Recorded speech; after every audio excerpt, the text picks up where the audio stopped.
আসসালামু আলাইকুম।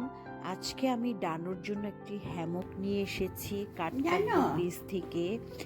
কখনো যদি কোনো পার্সেল বাসায় আসে, ও বক্সটা খোলার জন্য খুবই অস্থির হয়ে যায়। আমার কেচি দেখে ভয় পেয়ে সরে গেল এবং হ্যামকটাকে আমি বের করলাম। বের করে আমি ঝুলিয়ে দিলাম। হ্যামকটা খুবই সুন্দর হয়েছে এবং আমি আমার জানালার কাছে ঝুলিয়ে দিলাম।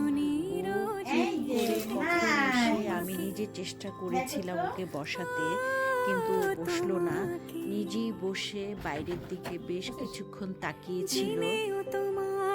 তারপরে একটা লম্বা ঘুম দিল, খুব আরামে ও ঘুমাচ্ছে এবং ও খুবই পছন্দ করেছে এই দোলনাটা।